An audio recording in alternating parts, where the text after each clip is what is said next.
Shalom, damai Kristus bagi kita semua.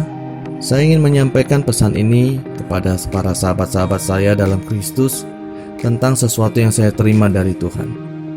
Saya telah berdoa dan bertanya kepada Tuhan tentang masalah keadaan corona ini dan resesi ekonomi yang sedang kita hadapi semua. Saya bertanya, Tuhan, kapan semua ini akan berakhir? Lalu Tuhan menjawab, Vivo Patientia. Dan saya mencari di Google, ternyata itu adalah bahasa Latin yang artinya hidup sabar.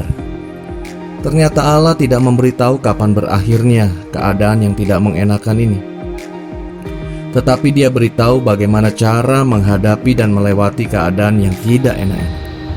Seperti kita minta pada Tuhan agar terik matahari yang panas agar diganti dengan rembulan udara yang sejuk pada petang hari. Tuhan bisa saja mengganti matahari menjadi rembulan, tetapi Dia tidak lakukan itu.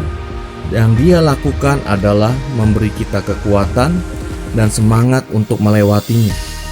Yang pasti kita yakin dalam waktunya, matahari pasti akan tenggelam, diganti rembulan dan udara yang sejuk.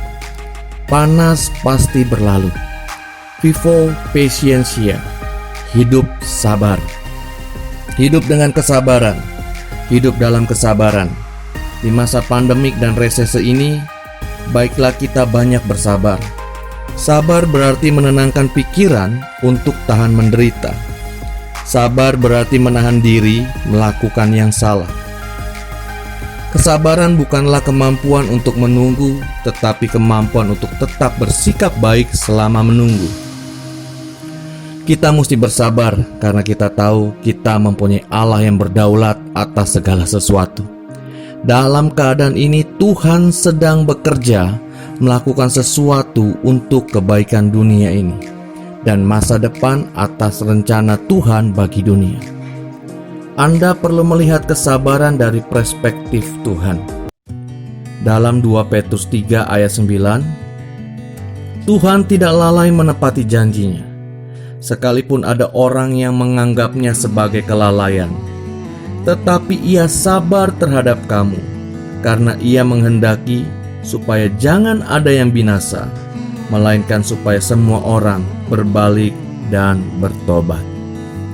Ada maksud Allah dalam keadaan ini, yaitu Allah sedang bekerja membuat orang-orang fasik di seluruh dunia agar mereka bertobat, dan agar orang-orang yang dirinya mengandalkan kepada yang bukan Tuhan, yaitu orang-orang yang mengandalkan manusia, harta, kekayaan, kuasa, kedudukan, dan ilah-ilah yang lain, dan itu semua bukan Tuhan. Maksudnya agar orang-orang ini mulai menyadari kesalahannya, lalu berseru kepada Tuhan, dan Tuhan menyelamatkan mereka. Bagi sahabat-sahabat saya dalam Kristus, kita mengerti bahwa ada maksud Tuhan yang lebih besar dalam keadaan ini.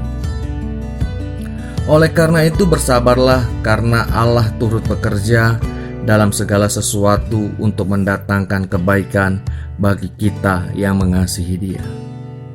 Dalam 1 Petrus 1 ayat 10 dan 11, keselamatan itulah yang diselidiki dan diteliti oleh nabi-nabi yang telah bernubuat tentang kasih karunia bagimu.